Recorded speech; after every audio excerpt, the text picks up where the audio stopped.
Hi guys! Welcome back to my channel! For today's vlog guys ay magme-meet kami ng aming admin at ang aking mga colleague kasi magse-celebrate kami ng birthday ng aking office mate. So, habang ako ay pupunta roon, maglalakad ako pupunta doon sa lugar na yon, mag-iikot muna tayo. Okay? Mag-ano muna tayo. Papasya muna tayo dito sa orchard kasi medyo maganda na ngayon ang mga tanawin dahil marami na siyang Christmas light, Christmas decorations. So let's go guys!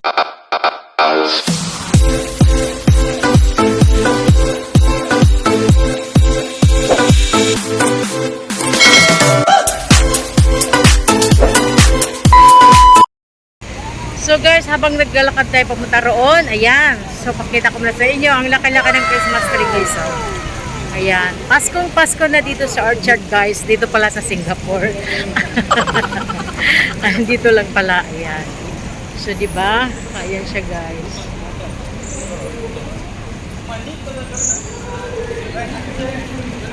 Akit tayo dyan sa taas guys. Ayan, ayan, ayan. Para makikita natin ang buong orchard. Medyo maaga pa naman kasi so hindi natin makikita yung ilaw nila ngayon. Okay, so let's go up. So ayan, nakita nyo, nandito tayo sa taas. Ayan. Ayan. Look at that. Yan siya guys. Dito tayo sa taas. So ganito siya. Yung mga tao dito nakaupo, nag-aantay sila na dumilim. Para makita nila mamaya ang mga ilaw.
Grabing daming tao guys. Punong-puno kasi Saturday night.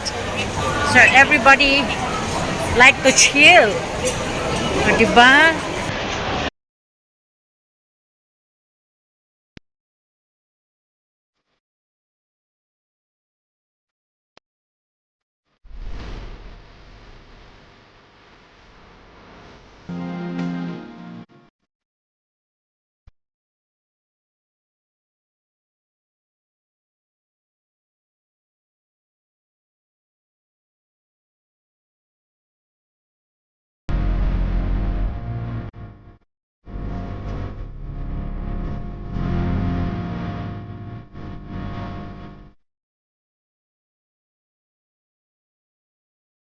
Okay, finally, nandito na kami. Dito kami mag-singal-singal. Dito kami mag-chill-chill. Ari lang gali. Oh, sus ko. Ilang taon eh. This one. Dito kami magsisingal. Have fun, Family KTV. So, ayan. Pasok na kami. Ayuy, ginoo ko. Maghanap kami ng aming room, guys. Ayan. Mag-enjoy muna ang mga gurang. So, meaning have to go outside, Hala. So, ayan. Okay. So, ito ang magiging room. Ayun. Yan ang magiging room. So, ito ang aming karaoke room here. Yan. Mag-chill mo na ang mga girls. Di ba? Andi ba kami ng aming birthday celebrant? Wala pa.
So, yun guys. Enjoy talaga guys. Super enjoy talaga guys, no? So, ayaw kasi mapakita ni admin eh. Pupunta yata kami sa ano. Magdidisco pa yata.